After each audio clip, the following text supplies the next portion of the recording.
Welcome to our channel. This is the part 18 of book, Think and Grow Rich. Next part, that is part 19, the capital value of your services of this book will be uploaded soon, or it's already uploaded. For not missing any upcoming content, please make sure to subscribe and like this video. Now let's start the video. The information described here is the net result of many years of experience during which thousands of men and women were helped to market their services effectively. It can, therefore, be relied upon as sound and practical media through which services may be marketed. Experience has proved that the following media offer the most direct and effective methods of bringing the buyer and seller of personal services together. 1. Employment bureaus. Care must be taken to select only reputable bureaus, the management of which can show adequate records of achievement of satisfactory results. There are comparatively few such bureaus. 2. Advertising in newspapers, trade journals, magazines, and radio. Classified advertising may usually be relied upon to produce satisfactory results in the case of those who apply for clerical or ordinary salaried positions. Display advertising is more desirable in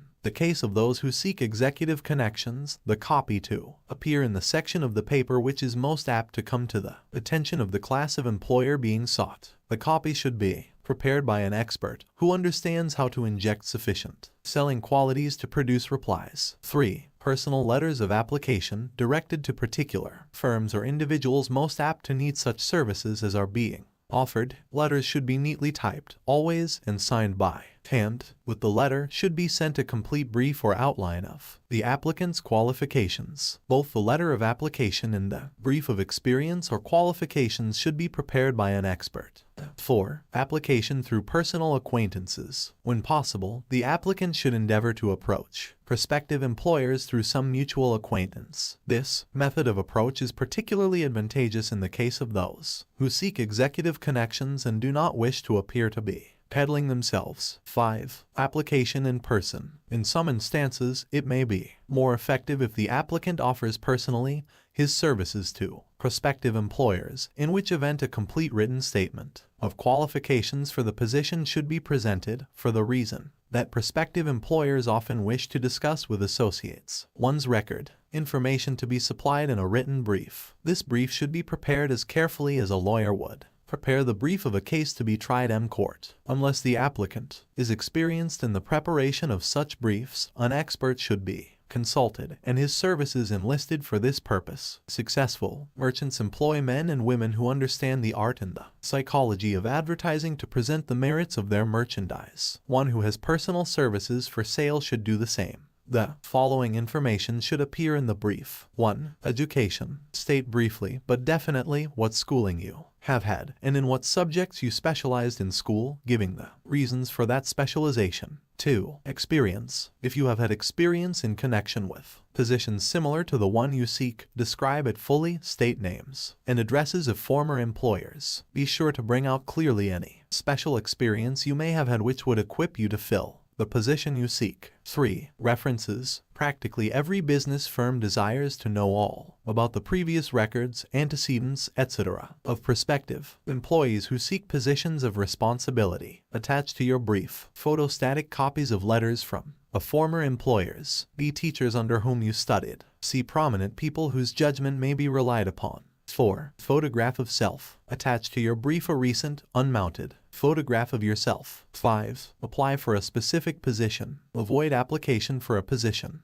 without describing exactly what particular position you seek. Never apply for just a position that indicates you lack specialized qualifications. 6. State your qualifications for the particular position for which you apply. Give full details as to the reason you believe you are qualified for the particular position you seek. This is the application. You will determine, more than anything else, what consideration you receive. 7. Offer to go to work on probation. In the majority of instances, if you are determined to have the position for which you apply, it will be most effective if you offer to work for a week or a month or for a sufficient length of time to enable your prospective employer to judge your value without pay. This may appear to be a radical suggestion, but experience has proved that it seldom fails to win at least a trial. If you are sure of your qualifications, a trial is all you need. Incidentally, such an offer indicates that you have confidence in your ability to fill the position you seek. It is most convincing If your offer is accepted and you make good, more than likely you will be paid for your probation period.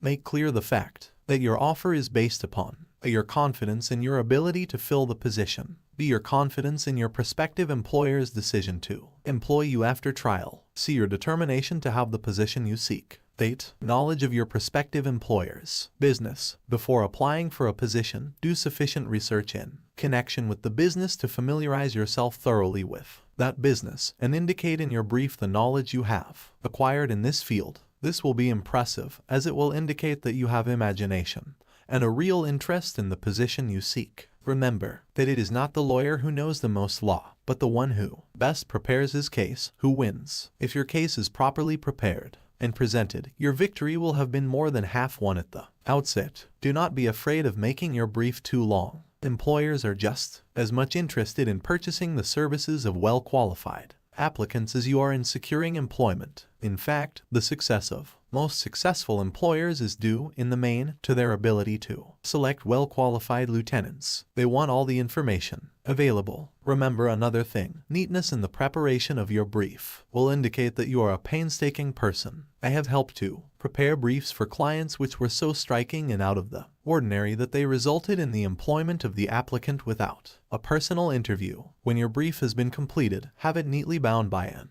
experienced binder and lettered by an artist or printer similar to the following. Brief of the qualifications of Robert K. Smith, applying for the position of private secretary to the president of the blank company, Inc. Change names each time brief is shown. This personal touch is sure to command attention. Have your brief neatly typed or mimeographed on the finest paper you can obtain, and bound with a heavy paper of the book cover variety, the binder to be changed, and the proper firm name to be inserted if it is to be shown to more than one company. Your photograph should be pasted on one of the pages of your brief. Follow these instructions to the letter, improving upon them wherever your imagination suggests. Successful salesmen groom themselves with care. They understand that first impressions are lasting. Your brief is your salesman. Give it a good suit of clothes so it will stand out in bold contrast to anything your prospective employer ever saw in the way of an application for a position. If the position you seek is worth having, it is worth going after with care. Moreover, if you sell yourself to an employer in a manner that impresses him with your individuality, you probably will receive more money for your services from the very start than you would if you applied for employment in the usual conventional way. If you seek employment through an advertising agency or an employment agency,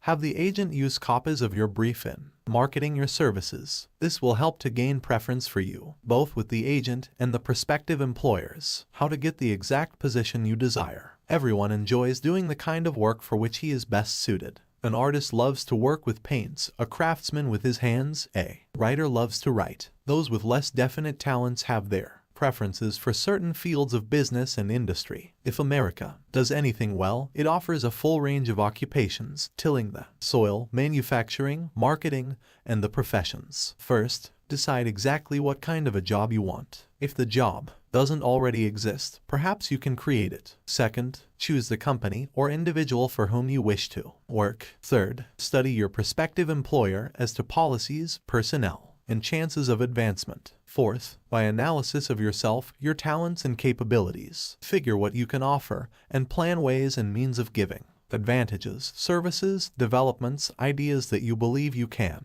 successfully deliver. Fifth, forget about a job. Forget whether or not there is an opening. Forget the usual routine of "have you got a job for me?" Concentrate on what you can give. Sixth, once you have your plan in mind, arrange with an experienced writer to put it on paper in neat form and in full detail. Seventh, present it to the proper person with authority and he will do the rest. Every company is looking for men who can give something of value, whether it be ideas, services, or connections. Every company has room for the man who has a definite plan of action which is to the advantage of that company. This line of procedure may take a few days or weeks of extra time, but the difference in income, in advancement, and in gaining recognition will save years of hard work at small pay. It has many advantages, the main one being that it will often save from 1 to 5 years of time in reaching a chosen goal. Every person who starts or gets in halfway up the ladder does so by deliberate and careful planning, excepting, of course, the boss son. The new way of marketing services jobs are now Partnerships, men and women who market their services to best advantage in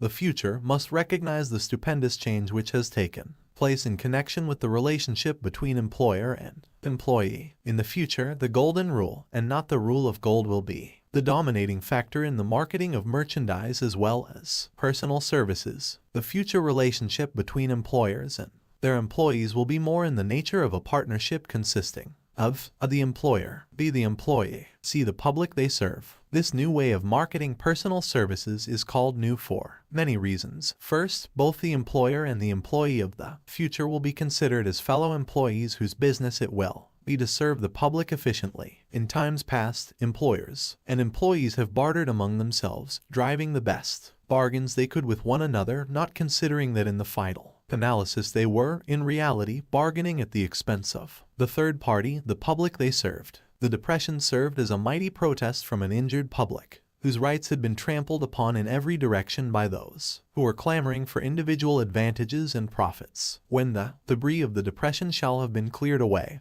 and business shall have been once again restored to balance, both employers and employees will recognize that they are no longer privileged to drive bargains at the expense of those whom they serve. The real employer of the future will be the public. This should be kept uppermost in mind by every person seeking to market personal services effectively. Nearly every railroad in America is in financial difficulty. Who does not remember the day when, if a citizen inquired at the ticket office the time of departure of a train, he was abruptly referred to the bulletin board instead of being politely given the information? The streetcar companies have experienced a change of times. Also, there was a time not so very long ago when streetcar conductors took pride in giving argument to passengers. Many of the streetcar tracks have been removed and passengers ride on a bus, whose driver is the last word in politeness. All over the country, streetcar tracks are rusting from abandonment or have been taken up. Wherever streetcars are still in operation, passengers may now ride without argument, and one may even hail the car in the middle of the block,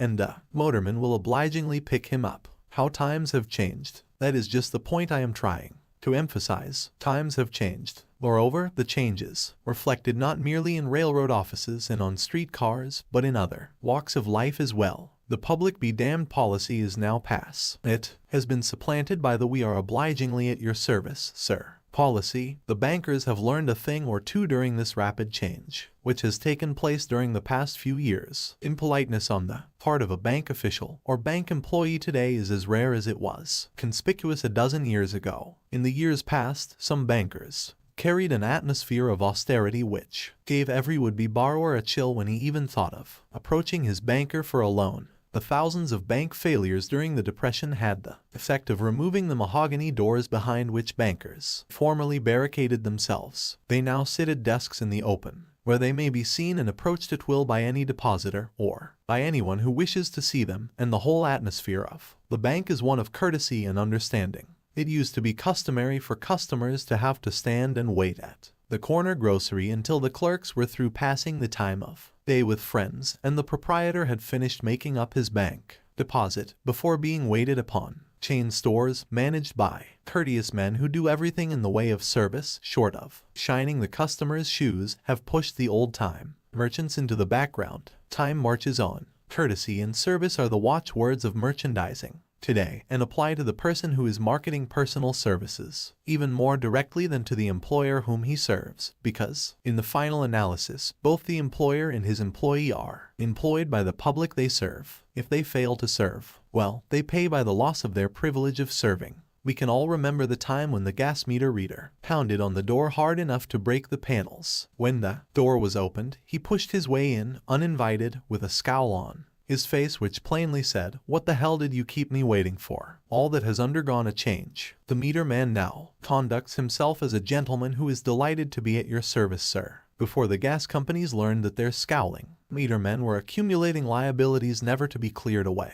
the polite salesman of oil burners came along and did a land office business. During the Depression, I spent several months in the anthracite coal region of Pennsylvania, studying conditions which all but destroyed the coal industry. Among several very significant discoveries was the fact that greed on the part of operators and their employees was the chief cause of the loss of business for the operators and loss of jobs for the miners, through the pressure of a group of overzealous labor leaders representing the employees and the greed for profits on the part of the operators. The anthracite business suddenly dwindled. The coal operators and their employees drove sharp bargains with one another, adding the cost of the bargaining to the price of the coal, until, finally, they discovered they had built up a wonderful business for the manufacturers of oil-burning outfits and the producers of crude oil. The wages of sin is death. Many have read this in the Bible, but few have discovered its meaning. Now, and for several years, the entire world has been listening by force to a sermon which might well be called "Whatsoever a man soweth, that shall he also reap." Nothing as widespread and effective as the Depression could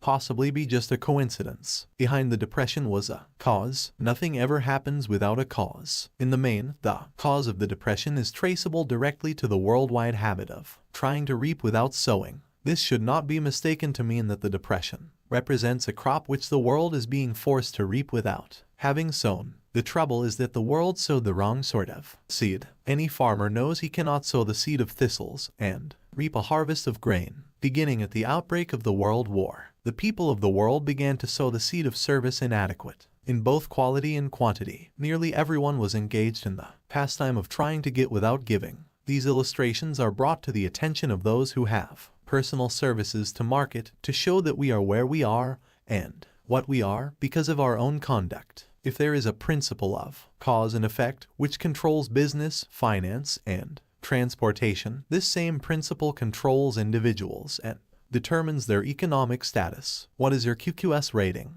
The causes of success in marketing services effectively and permanently have been clearly described. Unless those causes are studied, analyzed, understood, and applied, no man can market his services effectively and permanently. Every person must be his own salesman of personal services. The quality and the quantity of service rendered, and the spirit in which it is rendered, determine, to a large extent, the price and the duration of employment. 2. Market personal services effectively, which means a permanent market at a satisfactory price under pleasant conditions. One must adopt and follow the QQS formula, which means that quality plus quantity plus the proper spirit of cooperation equals perfect salesmanship of service. Remember the QQS formula, but do more, apply it as a habit. Let us analyze the formula to make sure we understand exactly what it means. 1. Quality of service shall be construed to mean the performance of every detail in connection with your position in the most efficient manner possible, with the object of greater efficiency always in mind. 2. Quantity of service shall be understood to mean the habit of rendering all the service of which you are capable at all times, with the purpose of increasing the amount of service rendered as greater skill is developed through practice and experience. Emphasis is again placed on the word habit. 3. Spirit of service shall be construed to mean the habit of agreeable, harmonious conduct which will induce cooperation from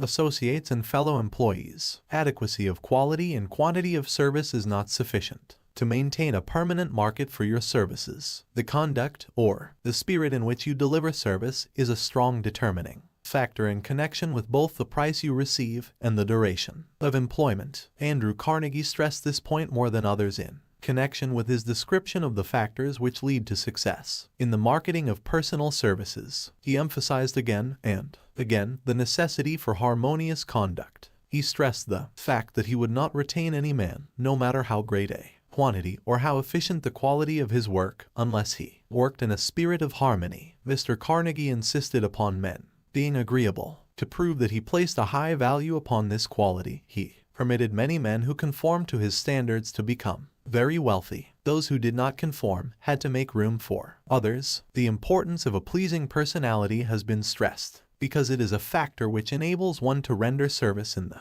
proper spirit. If one has a personality which pleases and renders service in a spirit of harmony, these assets often make up for deficiencies in both the quality and the quantity of service one renders. Nothing, however, can be successfully substituted for pleasing conduct. Now, don't forget to subscribe our channel because there's a lot books coming up. Also like our video.